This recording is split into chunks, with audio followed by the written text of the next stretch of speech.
भगवान श्री कृष्ण ने बताया मृत्यु के बाद उसी परिवार में दोबारा पुनर्जन्म कब मिलता है। श्रीमद् भागवत गीता में भगवान श्री कृष्ण स्वयं अर्जुन से कहते हैं, जातस्य ही ध्रुवो मृत्युर्ध्रुव जन्म मृत्युच, अर्थात जो जन्म लेता है उसकी मृत्यु निश्चित है और जो मरता है उसका पुनर्जन्म भी निश्चित है। परंतु एक जटिल प्रश्न यह उठता है कि क्या एक ही परिवार में आत्मा का पुनर्जन्म संभव है? क्या आत्मा अपने ही कुल में बार बार जन्म लेकर अपने अधूरे कर्मों को पूरा करती है? क्या कोई आत्मा अपने पाप या पुण्य के कारण अपने ही वंश में वापस लौट सकती है? इस वीडियो के माध्यम से हम आपको इस अद्भुत रहस्य को विस्तार से बताएंगे जो महाभारत काल से जुड़ा हुआ है। भगवान श्री कृष्ण कहते हैं कि इस कथा को सुनने मात्र से व्यक्ति के पापों का नाश होता है। इसलिए आप सभी से मेरा निवेदन है कि आप इस कथा को शुरू से लेकर अंत तक ध्यान लगाकर जरूर सुनें। तो चलिए शुरू करते हैं। महाभारत का युद्ध समाप्त हो चुका था। धर्मराज युधिष्ठिर ने हस्तिनापुर का शासन संभाल लिया था। पांडवों ने अपनी संपूर्ण शक्ति से राज्य को धर्म के मार्ग पर चलाने का प्रयास किया, किंतु उनके मन में अब भी कई आध्यात्मिक प्रश्न थे। युद्ध के दौरान उन्होंने अपने परिवार के कई सदस्यों को खो दिया था। भीष्म पितामह, अभिमन्यु, द्रोणाचार्य, कर्ण और भगवान श्री कृष्ण की इच्छा से कौरव वंश का उद्धार हो गया था। यह सब देखकर युधिष्ठिर के मन में एक गहरी जिज्ञासा उत्पन्न हुई। एक दिन वह अपने भाइयों भीम, अर्जुन, नकुल और सहदेव के साथ महर्षि वेदव्यास जी के आश्रम पहुंचे। वहां उन्होंने श्रद्धा पूर्वक महर्षि के चरणों में प्रणाम किया और अपनी शंका प्रकट की। युधिष्ठिर बोले, गुरुदेव, आपने हमें धर्म कर्म के अद्भुत रहस्यों के बारे में बताया, किंतु एक प्रश्न मेरे मन को विचलित कर रहा है। क्या एक ही परिवार में पुनर्जन्म संभव है? क्या कोई आत्मा अपने ही वंश में बार बार जन्म ले सकती है? महर्षि वेदव्यास जी ने गहरी दृष्टि से युधिष्ठिर की तरफ देखा। वे जानते थे कि युधिष्ठिर कोई साधारण मनुष्य नहीं थे। वे स्वयं धर्मराज के अंशावतार थे, जिनका हृदय सदा सत्य की खोज में लगा रहता था। उन्होंने कुछ क्षण ध्यान लगाया, फिर गंभीर स्वर में बोले, धर्मराज, यह प्रश्न जितना सरल लगता है उतना ही अद्भुत और रहस्यमय है। पुनर्जन्म के नियम अटल है, किंतु कभी कभी कोई आत्मा विशेष परिस्थितियों में अपने ही कुल में बार बार जन्म लेती है। यह तब होता है जब उसके अधूरे कर्म उसी परिवार से जुड़े होते हैं या जब उसने अपने पूर्व जन्म में कोई विशेष संकल्प किया होता है। युधिष्ठिर और उनके भाई ध्यान पूर्वक सुन रहे थे। महर्षि वेदव्यास जी आगे बोले, पुनर्जन्म के 3 कारण होते हैं। पहला, प्रारब्ध कर्म, जो कर्म पहले किए गए हैं वे अगले जन्म में फल देने के लिए बाध्य होते हैं। दूसरा, संस्कारों का प्रभाव, जब किसी आत्मा की गहरी स्मृतियां या भावनाएं अधूरी रह जाती है तो वह जन्म लेने के लिए उसी स्थान की ओर आकर्षित होती है। तीसरा, ऋणानुबंध, यदि किसी आत्मा का किसी कुल या परिवार से गहरा संबंध हो तो वह वहां पुनः जन्म ले सकती है। यह संबंध प्रेम, घृणा, पाप या पुण्य किसी भी रूप में हो सकता है। युधिष्ठिर ने आगे प्रश्न किया, गुरुदेव, क्या कोई ऐसा उदाहरण है जिससे यह प्रमाणित हो सके कि कोई आत्मा अपने ही कुल में जन्म लेती है? महर्षि वेदव्यास जी मुस्कुराए और बोले, हाँ, मैं तुम्हें एक ऐसी घटना सुनाने जा रहा हूँ जो स्वयं भगवान श्री कृष्ण के काल में घटित हुई थी। यह कथा द्वारिका के एक ब्राह्मण और अर्जुन की प्रतिज्ञा से जुड़ी हुई है। इसी कथा में पुनर्जन्म का एक रहस्यमय उदाहरण मिलता है। यह सुनकर पांडवों की जिज्ञासा और भी बढ़ गई। महर्षि वेदव्यास जी ने कथा सुनाना आरंभ किया और बोले, महाभारत युद्ध के कुछ समय बाद जब श्री कृष्ण द्वारका में राज्य कर रहे थे तब एक दिन एक ब्राह्मण उनके दरबार में आया। वह अत्यंत चिंतित था। उसने प्रभु श्री कृष्ण के चरण पकड़कर विलाप किया। युधिष्ठिर और पांडव एकाग्र होकर कथा सुन रहे थे। महर्षि ने आगे कहा कि ब्राह्मण की समस्या विचित्र थी। वह बोला कि उसकी जितनी भी संतानें जन्म लेती है वे सभी जन्म लेते ही मृत्यु को प्राप्त हो जाती है। यह घटना बार बार घटित हो रही थी। ब्राह्मण ने सोचा कि यह उसके किसी पाप का फल है, किंतु जब उसने सभी प्रकार के अनुष्ठान किए तब भी उसे कोई समाधान नहीं मिला और अंततः वह श्री कृष्ण के पास पहुंचा। यह सुनकर युधिष्ठिर के मन में कौतूहल उत्पन्न हुआ। गुरुदेव, क्या श्री कृष्ण ने उस ब्राह्मण की समस्या का समाधान किया? महर्षि वेदव्यास जी ने उत्तर दिया, हाँ, किंतु इस घटना में एक अद्भुत रहस्य था। ब्राह्मण के घर जितनी भी संतानों ने जन्म लिया और वह मृत्यु को प्राप्त हुई, वह एक साधारण घटना नहीं थी, बल्कि यह पुनर्जन्म और कर्म के बंधन से जुड़ा हुआ था। जब अर्जुन को इस घटना का पता चला तो उसने ब्राह्मण से प्रतिज्ञा की कि वह स्वयं उसकी अगली संतान की रक्षा करेगा। किंतु जब ब्राह्मण का पुत्र फिर से गायब हो गया तब अर्जुन ने स्वयं यमलोक की यात्रा की। भीम ने आश्चर्यचकित होकर पूछा, क्या अर्जुन यमलोक तक चले गए? महर्षि ने उत्तर दिया, हाँ, अर्जुन ने वहां जाकर यमराज से इस घटना का रहस्य पूछा। तब यमराज ने उन्हें बताया कि यह ब्राह्मण कोई साधारण आत्मा नहीं है। यह आत्मा पहले भी इसी कुल में जन्मी थी और अपने कर्मों के कारण इसे बार बार अपने ही परिवार में जन्म लेना पड़ा। युधिष्ठिर और पांडव अब पूरी तरह इस कथा में डूब चुके थे। महर्षि वेदव्यास जी बोले, धर्मराज, यह कथा तुम्हें यह समझाने के लिए है कि आत्मा के कर्म उसके पुनर्जन्म का निर्धारण करते हैं।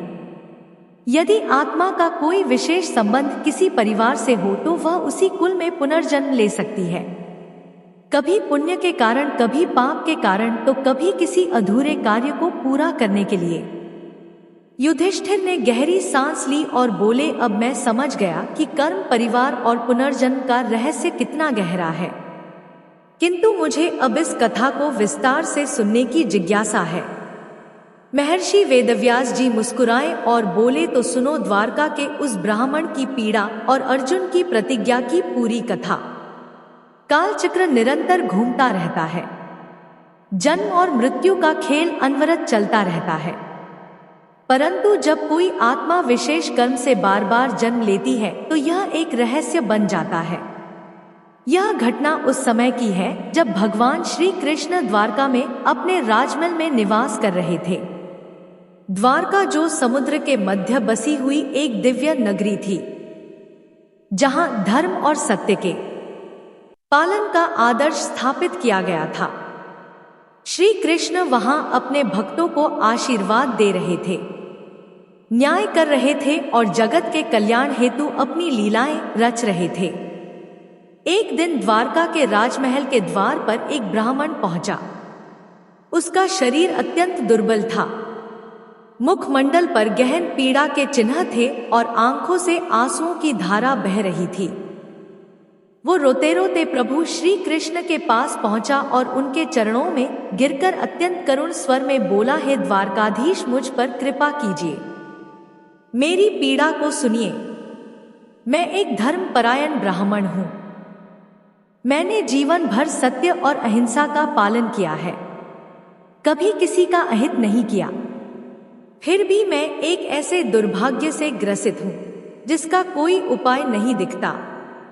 श्री कृष्ण ने प्रेम पूर्वक ब्राह्मण को उठाया और बोले, वत्स, शांत हो जाओ, कहो तुम्हारे मन की पीड़ा क्या है।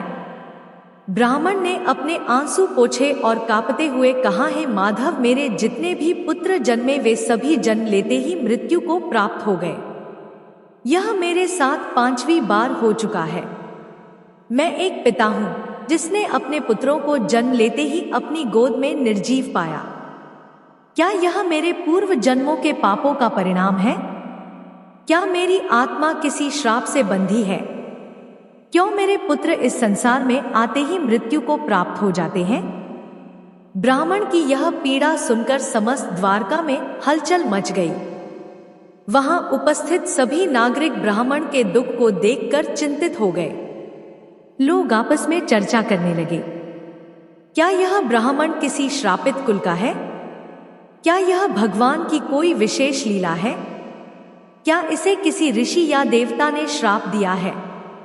वहां उपस्थित सभी लोग सोच रहे थे कि जब स्वयं भगवान श्री कृष्ण इस धरती पर विराजमान है तो किसी भक्त को इतना कष्ट क्यों मिल रहा है? क्या इस ब्राह्मण के भाग्य में ही ऐसा दुख लिखा हुआ है? ब्राह्मण अत्यंत दुखी और व्याकुल था। उसका हृदय पीड़ा से इतना भर गया कि वह क्रोध में आकर बोला, हे यादव श्रेष्ठ, आप नारायण के अवतार हैं। आप त्रिकालदर्शी हैं। आप जगत के पालन करता है। फिर भी आपने मेरे इस दुख को देखा और चुप रहे। हे माधव, यदि आप मेरे पुत्रों को वापस नहीं ला सकते तो मैं समस्त द्वारका को श्राप दूंगा कि यहाँ किसी भी कुल में कोई पुत्र जन्म नहीं लेगा। ब्राह्मण के इस क्रोध पूर्ण वचन को सुनकर वहां उपस्थित सभी लोग भयभीत हो गए। उसी समय पांडवों में श्रेष्ठ गांडीवधारी अर्जुन वहां उपस्थित थे। उन्होंने ब्राह्मण की पीड़ा को सुना और स्वयं आगे बढ़कर प्रतिज्ञा की, हे ब्राह्मण, तुम चिंता मत करो। मैं अपने गांडीव की सौगंध खाकर कहता हूं कि यदि इस बार तुम्हारा पुत्र जन्म लेकर भी जीवित नहीं रहेगा तो मैं स्वयं अग्नि में प्रविष्ट होकर प्राण त्याग दूंगा। श्री कृष्ण ने अर्जुन को देखा और मंद मुस्कुराए। वे जानते थे कि इस घटना के पीछे एक गहरा रहस्य छिपा हुआ है। जब अर्जुन ने यह प्रतिज्ञा ली तो श्री कृष्ण ने एक रहस्यमय मुस्कान दी। उनके नेत्रों में एक दिव्य चमक थी, मानो वह जानते थे कि आगे क्या होने वाला है। अर्जुन ने ब्राह्मण से कहा, है ब्राह्मण, इस बार जब तुम्हारी संतान जन्म ले तो तुम मुझे बुला लेना। मैं स्वयं अपनी दिव्य शक्तियों से उसकी रक्षा करूंगा। कोई भी उसे मार नहीं पाएगा। ब्राह्मण को अब अर्जुन पर विश्वास हो चुका था। उसने श्री कृष्ण के चरणों में प्रणाम किया और अपने घर लौट गया। परंतु क्या इस बार भी वही होगा जो पिछले 5 बार हुआ था? क्या अर्जुन अपने वचन को निभा पाएंगे या फिर इस घटना के पीछे कोई दिव्य लीला चल रही थी? क्या अर्जुन अपनी प्रतिज्ञा को पूरा कर पाएंगे? अब सभी की दृष्टि उस दिन पर टिकी थी जब ब्राह्मण की संतान का जन्म होगा। द्वारका के नागरिक भी उत्सुक थे, क्योंकि यह पीड़ा केवल एक पिता की नहीं थी बल्कि पुनर्जन्म और कर्म के रहस्यों से जुड़ी एक महत्वपूर्ण घटना थी। किंतु जब ब्राह्मण का पुत्र पुनर्जन्म लेकर गायब हो गया तो अर्जुन ने अपनी प्रतिज्ञा निभाने के लिए उसे ढूंढने का निश्चय किया। अर्जुन ने अपनी दिव्य दृष्टि और धनुष गांडीव की शक्ति से ब्राह्मण के नवजात पुत्र की रक्षा के लिए हर संभव उपाय किए। उन्होंने अपने धनुष के रक्षा चक्र से ब्राह्मण के घर को सुरक्षित किया। किंतु जब संतान का जन्म हुआ तो वह रहस्यमय रूप से पुनः लापता हो गया। ब्राह्मण विलाप करने लगा और क्रोध में अर्जुन को ताने मारने लगा। हे अर्जुन, तुमने तो कहा था कि तुम मेरे पुत्र की रक्षा करोगे, परंतु वह फिर भी लुप्त हो गया। क्या तुम्हारी प्रतिज्ञा व्यर्थ थी? अर्जुन को अपनी शक्ति पर अत्यंत विश्वास था। उसने संकल्प लिया कि जब तक वह इस रहस्य को सुलझा नहीं लेता तब तक वह चैन से नहीं बैठेगा। फिर अर्जुन ने सबसे पहले इंद्रलोक की यात्रा की। उन्होंने स्वर्ग लोक जाकर देवराज इंद्र से पूछा, हे देवराज, क्या मेरे ब्राह्मण मित्र का पुत्र यहाँ पर है? इंद्र ने उत्तर दिया, नहीं है अर्जुन, यह रहस्य तुम्हारी कल्पना से भी परे है। यह कोई साधारण घटना नहीं है बल्कि पुनर्जन्म और कर्म का अद्भुत रहस्य है। तुम्हें इसे समझने के लिए और गहराई में जाना होगा। इंद्र के संकेत को समझते हुए अर्जुन ने अगला कदम उठाया और वे वरुण लोक गए, फिर कुबेर लोक और अंत में यमलोक की ओर प्रस्थान किया। अर्जुन ने अपने दिव्य रथ से यमलोक का द्वार पार किया। वहां उन्होंने यमराज को देखा जो धर्म और कर्म के संरक्षक थे। यमराज की उपस्थिति अत्यंत प्रभावशाली थी। उनका स्वर गंभीर और अद्भुत था। यमराज ने अर्जुन को देखकर कहा, हे गांडीवधारी अर्जुन, तुम यहाँ क्यों आए हो? अभी तक तो तुम मृत्यु के योग्य भी नहीं हो, फिर तुम यमलोक तक कैसे पहुंच गए? अर्जुन ने हाथ जोड़कर कहा, हे यमराज, मैं द्वारका के एक ब्राह्मण की संतान को खोजने आया हूं। मैंने उसे बचाने की प्रतिज्ञा ली थी, किंतु वह जन्म लेते ही लुप्त हो गया। मैं जानना चाहता हूं कि उसका क्या हुआ। यमराज गंभीर हो गए और एक क्षण के लिए मौन रहे। फिर बोले, पार्थ, यह कोई साधारण संतान नहीं है। इसका रहस्य तुम्हारे और श्री कृष्ण के काल से भी बहुत पुराना है। यह आत्मा एक श्राप के कारण अपने ही परिवार में बार बार जन्म ले रही है। यह सुनकर अर्जुन चौंक गए। उन्होंने पूछा, हे धर्मराज, कृपया स्पष्ट कीजिए, यह आत्मा कौन थी और इसे श्राप क्यों मिला? यमराज ने अपनी दिव्य दृष्टि से उस आत्मा के पूर्व जन्मों को देखा और बोले, यह आत्मा पहले एक महान योद्धा थी जो द्वापर युग से पहले त्रेता युग में भी जन्मी थी। यह राजा नल के पुत्र के रूप में जन्मा था, परंतु अपने अहंकार और अन्याय के कारण इसे एक ब्राह्मण के श्राप से बार बार मृत्यु का दंड मिला।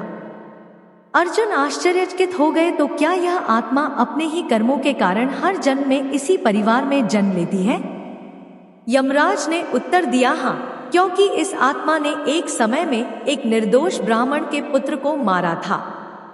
उसी ब्राह्मण ने इसे श्राप दिया था कि यह भी हर जन्म में अपने ही कुल में जन्म लेगा और जन्म लेते ही मृत्यु को प्राप्त करेगा। जब तक कोई महान योद्धा और दिव्य पुरुष इसे इस चक्र से मुक्त नहीं कराएगा, तब तक इसका यह चक्र चलता रहेगा। अर्जुन को अब इस रहस्य का आभास हो गया था। अर्जुन बोले, यदि यह आत्मा एक श्राप के कारण इस चक्र में फंसी है तो इसे मुक्ति कैसे मिलेगी? यमराज ने उत्तर दिया, केवल भगवान श्री कृष्ण ही इसे इस चक्र से मुक्त कर सकते हैं, क्योंकि वे स्वयं नारायण हैं। वे ही इस आत्मा के प्रारब्ध को बदल सकते हैं। यदि वे चाहे तो इसे मोक्ष मिल सकता है। अर्जुन ने तुरंत श्री कृष्ण का ध्यान किया और उन्हें यमलोक बुलाया। श्री कृष्ण दिव्य रूप में प्रकट हुए। श्री कृष्ण मुस्कुराए और बोले, हे पार्थ, यह आत्मा अपने ही कर्मों में उलझी हुई थी, परंतु अब इसका समय आ गया है कि इसे मोक्ष प्राप्त हो। फिर भगवान श्री कृष्ण ने उस आत्मा के बंधनों को काट दिया। यमराज ने कहा, अब यह आत्मा पुनः जन्म नहीं लेगी, इसका चक्र समाप्त हो गया है। हे अर्जुन, तुमने इस आत्मा को मुक्त कराने में एक महत्वपूर्ण भूमिका निभाई है। अर्जुन और श्री कृष्ण ने ब्राह्मण के पुत्र को वापस जीवित कर दिया और उसे द्वारका में उसके माता पिता को सौंप दिया। जब ब्राह्मण ने अपने पुत्र को जीवित देखा तो वह आश्चर्य और हर्ष से भर उठा। उसने श्री कृष्ण और अर्जुन को धन्यवाद दिया। अर्जुन ने समझ लिया कि कर्म, पुनर्जन्म और श्राप का रहस्य कितना गहरा है। यह केवल एक जीवन का खेल नहीं था, बल्कि आत्मा की यात्रा थी जो तब तक चलती रहती है जब तक वह अपने कर्मों से मुक्त नहीं हो जाती। फिर श्री कृष्ण ने अर्जुन से कहा, हे पार्थ, यह घटना तुम्हें यह सिखाने के लिए हुई कि आत्मा अपने कर्मों के अनुसार जन्म लेती है, किंतु जब कोई सत्य और धर्म के मार्ग पर चलता है तो उसे मोक्ष की प्राप्ति होती है। अर्जुन ने सिर झुका लिया और कहा, हे केशव, अब मैं पुनर्जन्म और कर्म के अद्भुत रहस्य को समझ गया हूँ। सत्य और धर्म ही आत्मा की मुक्ति का मार्ग है। युधिष्ठिर और पांडवों ने जब यह कथा सुनी तो वे आश्चर्यचकित रह गए। महर्षि वेदव्यास जी ने कहा, हे धर्मराज, यह घटना सिद्ध करती है कि पुनर्जन्म सत्य है। यदि किसी के कर्म उसके परिवार या कुल से जुड़े होते हैं तो आत्मा बार बार वही जन्म ले सकती है जब तक कि वह मुक्त ना हो जाए। यही कारण है कि कुछ लोग अपने पिछले जन्म की स्मृतियां रखते हैं। युधिष्ठिर ने सिर झुकाकर कहा, हे गुरुदेव, अब मेरी शंका का समाधान हो गया। पुनर्जन्म का रहस्य अद्भुत और गुण है, किंतु धर्मी इसका एकमात्र समाधान